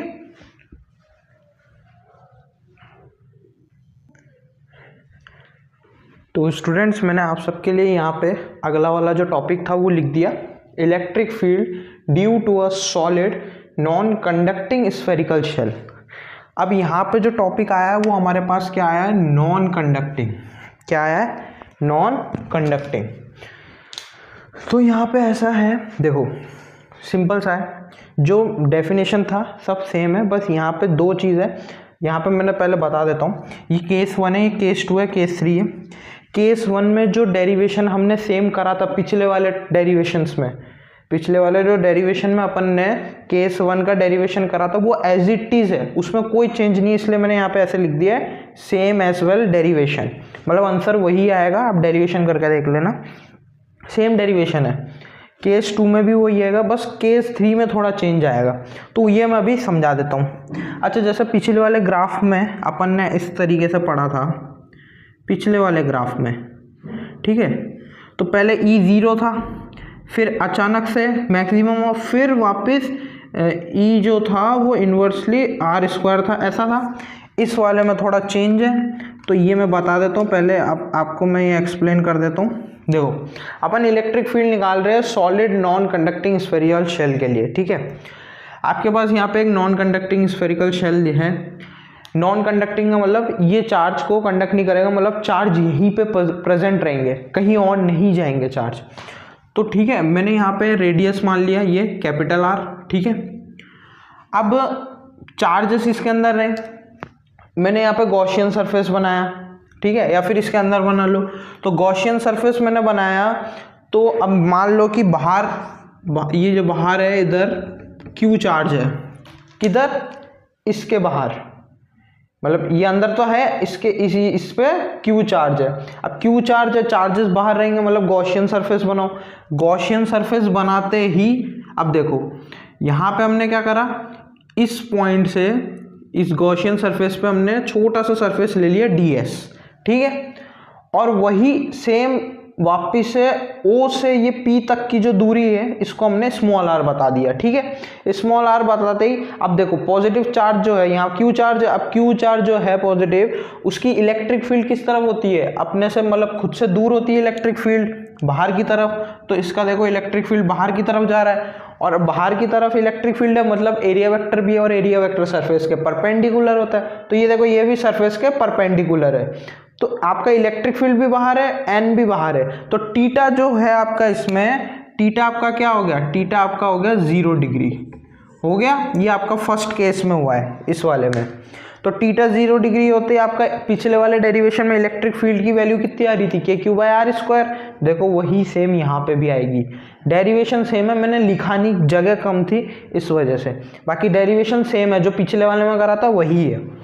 अब अगर बात करें केस 2 की, अगर हम इस स्मॉल r और कैपिटल R को इक्वल कर दे तो इलेक्ट्रिक फील्ड में क्या चेंज आएगा, तो कोई चेंज नहीं आएगा, वो भी सेम ही रहेगा, KQ/r² रहेगा। E मैक्सिमम होगा, मतलब इलेक्ट्रिक फील्ड इसमें मैक्सिमम होगा। ठीक है, अब अगर बात करें तीसरे वाले केस की, तो तीसरे वाले केस में एक छोटा सा चेंज है, कैसे बताता हूँ। देखो इसमें बोला है कि अगर कैपिटल R स्मॉल r से बड़ा हुआ, अब कैसे सुनो, देखो मैं यहाँ पे मैंने वैसे डायग्राम बना रखा है, देखो यही सेम डायग्राम है, ये अपन ने पॉइंट ले रखा है R, ठीक है, इधर आपके चार्जेस है, अब इधर चार्जेस है तो अंदर इधर चार्जेस है, तो अपन को तो इस P पॉइंट पे निकालना है ना, P पॉइंट पे निकाल। अब चार्जेस तो इसके अंदर है, चार्जेस तो कहीं बाहर है नहीं, तो अपन ने क्या करा, यहाँ पे ये गॉसियन सरफेस बना दिया। क्या बना दिया, गॉसियन सरफेस। अभी गॉसियन सरफेस बनाने के बाद देखो वही सेम करा है, इस पॉइंट से यहाँ तक की दूरी R है, अपन को इनसाइड निकालना है। ये देखो लिखा है ना, when point P inside the spherical shell. अंदर निकालना है। तो अंदर चार्ज थे, बाहर चार्ज, बाहर के लिए सरफेस वापस बनाया, बनाने के बाद ये रहा ना यहाँ पे ये Q, ये रहा ना ये Q चार्ज मैंने लगा बना तो रखे। तो ये जो डिस्टेंस है वही सेम R, इसके अंदर Q डैश प्रेजेंट है ही, अपन को इनसाइड लेना है, इनसाइड के लिए Q डैश अंदर है ही, और यहाँ पे अपन ने वही सेम इस सरफेस को ds, इलेक्ट्रिक फील्ड पॉजिटिव से दूर, मतलब बाहर की तरफ डायरेक्शन होता है इलेक्ट्रिक फील्ड का, एरिया वेक्टर भी सरफेस के परपेंडिकुलर, ठीक है। और ये पॉइंट P, इस पॉइंट से O से P तक की दूरी स्मॉल r, ठीक है। वही चीज मैंने करी है, बस थोड़ा सा डायग्राम को मॉडिफाई कर दिया है। क्यों? क्योंकि पॉजिटिव चार्ज बाहर भी और ये इनसाइड के लिए बोल रहा है, तो अंदर हमने गॉसियन सरफेस बन लिया। ये जो मैंने dash dash dash dash dash करा है ना, ये हमारा गॉसियन सरफेस है। अब देखो डेरिवेशन क्या है, अपन ने गॉस थ्योरम लगाई। गॉस थ्योरम क्या है? Close integral E dot ds equals to Q inside by epsilon naught है, ठीक है। वही डॉट प्रोडक्ट हटा, cos थीटा लगा, cos 0 डिग्री है, इक्वल्स टू किसके बराबर है? Q dash by epsilon. मतलब देखो हमको निकालना है इसका वॉल्यूम। अब इसका वॉल्यूम रॉ है volume, Q dash by epsilon, मतलब इसके अंदर जो Q इनसाइड के लिए है तो Q डैश, ये जो अंदर चार्ज प्रेजेंट है Q डैश बाय अपन ने एप्सिलॉन लिखा, ठीक है। अब अपन ने रोड वॉल्यूम चार्ज डेंसिटी पढ़ा था। क्या? वॉल्यूम चार्ज डेंसिटी क्या था हमारे पास? मैं यहाँ लिख देता हूँ। जो रो था वो हमारे पास क्या था? dq बाय dv, यही था चार्ज पर यूनिट वॉल्यूम। तो देखो चार्ज तो ये लिखा हुआ rho equals to charge, volume, इसका वॉल्यूम क्या होगा? स्क्वायर 4/3 पाई आर क्यू होगा, वही लिखा है। अब इस जो यहाँ Q डैश है, अब यहाँ से काम करो, आपके पास Q डैश है, Q डैश निकाल लो, रॉ को उधर ले जाओ, तो Q dash equals to rho into 4/3 pi R cube आ गया। वही वैल्यू आप इस Q की जगह रख दो, तो Q की जगह आप इस वैल्यू को रखोगे तो sigma by epsilon into 4/3 pi R cube आ गया। अब E का क्या फॉर्मूला था? KQ बाय आर स्क्वायर, ठीक है। अब चलो E का रहने दो, E को एज इट इज लिख दो आप, E इंटू ds मतलब ये छोटा सा सरफेस था, इसका इंटीग्रेशन करोगे मतलब पूरा आएगा, तो पूरे का क्या आएगा? 4 पाई आर स्क्वायर। अब इस 4 पाई आर स्क्वायर में से देखो 4 पाई, यहाँ पे 4 पाई से कट गया, आर स्क्वायर यहाँ से आर क्यूब से कट गया, एक आर बचा। तो देखो इलेक्ट्रिक फील्ड E तो एज इट इज आ गया, E इक्वल्स टू क्या बचा यहाँ पे? रॉ, एक आर बच गया अपॉन में 3 एप्सिलॉन। तो जो केस थर्ड में अगर अपन कैपिटल आर को स्मॉल आर से बड़ा रखते हैं तो जो हमारे पास E की वैल्यू आती है वो कितनी आती है? Equals to rho R by 3 epsilon. तो इसमें ये चेंज है। क्यों? क्योंकि देखो हमको नॉन कंडक्टिंग मतलब चार्जेस तो कहीं जाएंगे नहीं, चार्जेस इसके अंदर ही प्रेजेंट रहेंगे, कहीं नहीं मूव भी नहीं करेंगे, नॉन कंडक्टिंग है इस वजह से। तो इस वजह से इसके वॉल्यूम के साथ इसको मल्टीप्लाई कराए जिससे अपन इलेक्ट्रिक फील्ड निकाल पाए सीधे सीधे। तो ये आपका डेरिवेशन था, और इसका एक ग्राफ भी है, जैसे अपन ने पिछले वाले का ग्राफ करा। तो इसके ग्राफ में क्या होता है? इसके ग्राफ में पहले ये कांस्टेंट रहता है, ये कांस्टेंट रहने के बाद अचानक से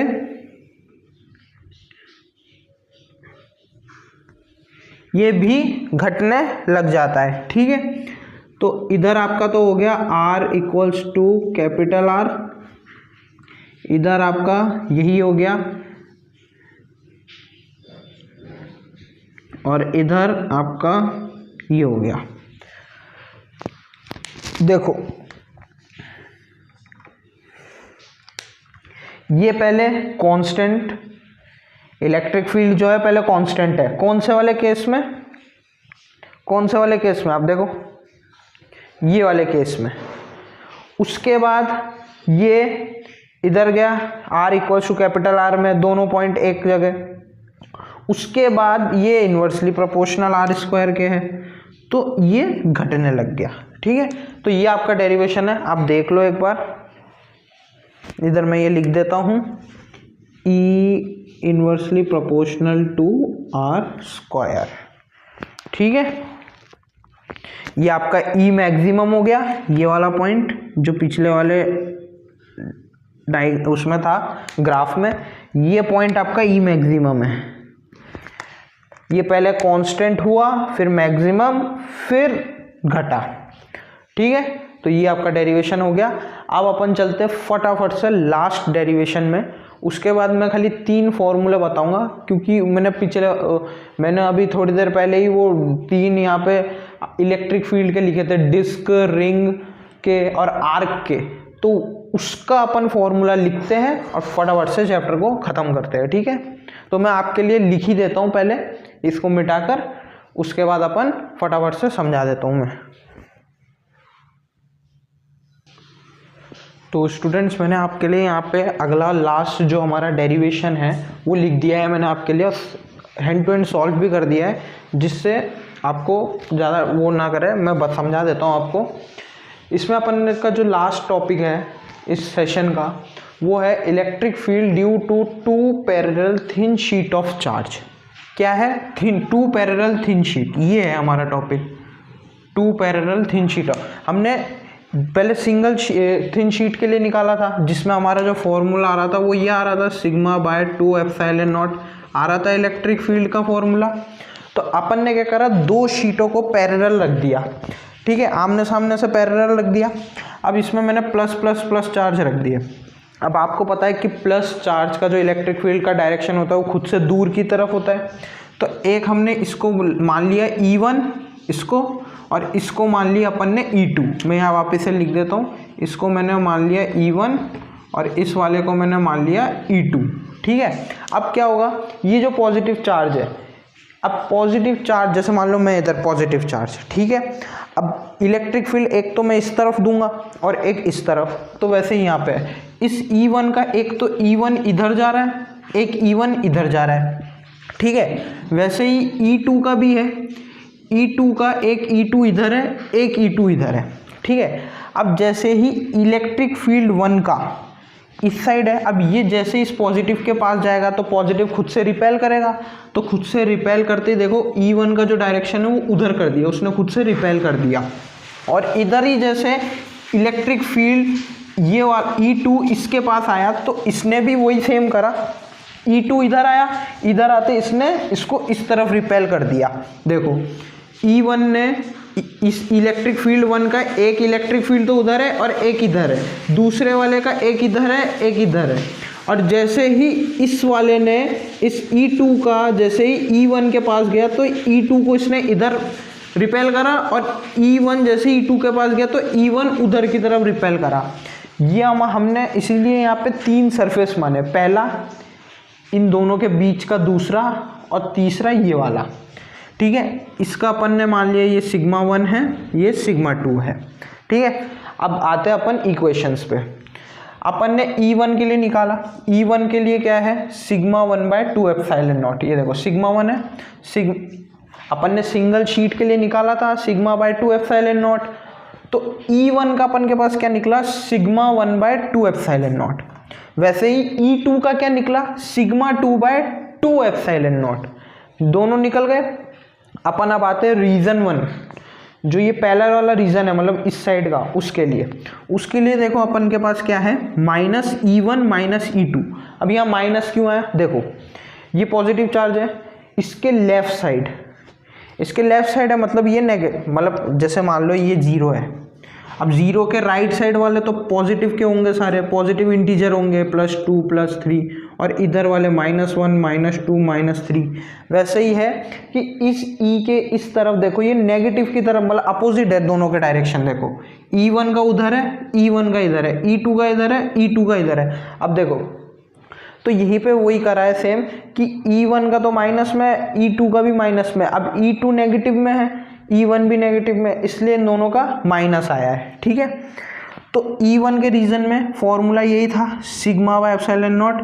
तो अपन ने क्या करा, सिग्मा कॉमन ले लिया, 1/2 एप्सिलॉन नॉट, माइनस भी कॉमन ले लिया, जिससे अंदर प्लस बन गया। तो ये हमारा आ गया इक्वेशन 1।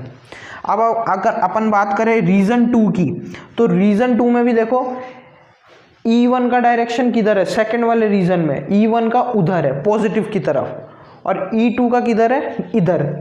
अपोजिट साइन है ना दोनों के, देखो इधर दोनों के सेम डायरेक्शन है, पर इधर नेगेटिव की तरफ, मान लो इधर माइनस है और इधर प्लस है, तो इधर माइनस की तरफ दोनों का डायरेक्शन है, इसलिए यहाँ पे 2 बार माइनस आया, E1 में भी माइनस, E2 में भी माइनस। इधर सेकंड वाले रीजन में देखो E1 पॉजिटिव की तरफ है, E2 नेगेटिव की तरफ है, तो इसलिए यहाँ पे E1 तो पॉजिटिव आया है, E2 नेगेटिव आ गया। तो इलेक्ट्रिक फील्ड सेकंड रीजन के लिए क्या बन गया, 1/2 epsilon not sigma 1 minus sigma 2। अरे ऐसे ही लिखोगे ना, सिग्मा/2 epsilon not minus sigma 2/2 epsilon not, तो सिग्मा कॉमन ले लिया, तो ये अपन के पास इलेक्ट्रिक फील्ड का सेकंड फॉर्मूला आ गया। अब अपन बात करेगा थर्ड रीजन की, तो थर्ड रीजन में देखो E1 और E2 दोनों का ही सेम डायरेक्शन है पॉजिटिव में, तो इसलिए यहाँ पे प्लस E1 प्लस E2, तो वही सेम है 1/2 एप्सिलॉन नॉट ले लिया कॉमन, और सिग्मा 1 प्लस सिग्मा 2 अपन ने लिख लिया। ये हमारा आ गया इलेक्ट्रिक फील्ड तीसरे रीजन का। तो ये जो हमारा डेरिवेशन है ये यहीं फिनिश हो गया, ठीक है। इसका बस एक स्पेशल केस है, मैं बता देता हूँ स्पेशल केस क्या है। डेरिवेशन तो यही हो गया, स्पेशल केस ये है, मान लो अगर आपके पास एक पॉजिटिव की शीट है, ठीक है, और दूसरी वाली, ये तो दो डबल पॉजिटिव थी, अगर मान लो एक में पॉजिटिव एक में नेगेटिव आ जाए, तो यहाँ अब ये फर्स्ट रीज़न है, ये सेकंड रीज़न है, ये थर्ड रीज़न है, ये एक बार खुद से ट्राई करना। तो जो फर्स्ट रीज़न होगा उसके लिए इलेक्ट्रिक फील्ड आएगा अपना 0, थर्ड वाले के लिए भी इलेक्ट्रिक फील्ड जो आएगा वो अपना आएगा 0, और जो बीच वाले के लिए इलेक्ट्रिक फील्ड आएगा वो आएगा सिग्मा/एप्सिलॉन नॉट, सिग्मा/2 एप्सिलॉन नॉट नहीं, सिग्मा/एप्सिलॉन नॉट। आप एक बार ट्राई करना खुद से, जिससे आपको आज लगे कि हाँ मेरे से हो गया। अगर नहीं होता तो मैं आपको बता दूंगा जब अपन करेंगे। क्यों, देखो सिग्मा/एप्सिलॉन नॉट इसलिए आया क्योंकि यहाँ पे पॉजिटिव था, अब पॉजिटिव नेगेटिव पॉजिटिव को अट्रैक्ट करेगा, इसलिए यहाँ पे सिग्मा/एप्सिलॉन नॉट आया है, यहाँ पे E0 हो गया, यहाँ पे भी E0 हो गया। ये हमारा था स्पेशल केस। तो ये हमारा डेरिवेशन पूरा हो गया फिनिश, और मैं इसके बाद बस ये 3 छोटी सी चीज़ें और बताना चाहूँगा, उसके बाद अपन फटाफट से चैप्टर को फिनिश कर देते हैं, ठीक है।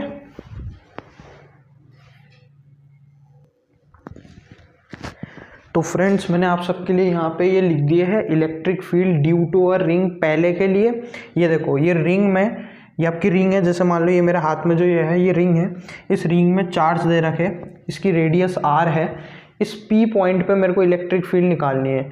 तो इलेक्ट्रिक फील्ड आप जानते हो इधर लगेगा, क्यों, पॉजिटिव चार्ज है ऊपर, इसकी डिस्टेंस कैपिटल R है, इसकी स्मॉल r नहीं, आप इसको x मान लो, ये लो, ठीक है। तो इसका जो इलेक्ट्रिक फील्ड का फॉर्मूला आता है वो क्या आता है, KQ(x/r² प्लस x² की होल पावर 3/2। ये आपको याद रखनी है, इसका फुल डेरिवेशन आपके सिलेबस में नहीं है, इसलिए मैंने नहीं कराया, मैंने डायरेक्ट लिख दिए। और ये बोर्ड में भी नहीं पूछते, ये पूछते हैं JEE नीट कॉम्पिटिटिव एग्जाम जो होते हैं ना उन सब में पूछे जाते हैं। ये तीन पहले थे डेरिवेशन, अब नहीं है, तो मैंने डायरेक्ट लिख दिया यहाँ पे आपके लिए, ठीक है। तो इस रिंग के लिए अगर इलेक्ट्रिक फील्ड पूछे तो ये फॉर्मूला है KQ(x/r² प्लस x² की whole power 3/2। Electric field maximum कब होगा, r/√2 पे, इसका ये देखो ग्राफ भी दे रहा है। दूसरे की बात करें electric field of an arc, तो इसके लिए जो इलेक्ट्रिक फील्ड का फॉर्मूला है ये है 2k λ/r sin α/2। अल्फा इसका एंगल है, r इसकी डिस्टेंस है, ये रहा इलेक्ट्रिक फील्ड नीचे की तरफ, तो ये आपका इलेक्ट्रिक फील्ड जो है इसका फॉर्मूला ये लिखा हुआ। अब अगर बात करें electric field charge on a disc की, तो इसमें इलेक्ट्रिक फील्ड जो है उसका फॉर्मूला है सिग्मा/2 epsilon not 1 minus cos theta. अगर सेंटर की बात करें तो थीटा आपको π/2 लेना है। तो ये आपका जो था आज का सेशन। अगर आपको वीडियो पसंद आई तो लाइक करना, शेयर करना, सब्सक्राइब करना, और जो मैंने आज जितने भी डेरिवेशन कराई इसको आप एक बार खुद से ट्राई करना, जिससे आपकी प्रैक्टिस हो जाए, आपको आ जाए। और ये आपके लिए मैंने सिर्फ एक्स्ट्रा बता दिया है, ठीक है। तो मिलते हैं अगले सेशन में, थैंक यू।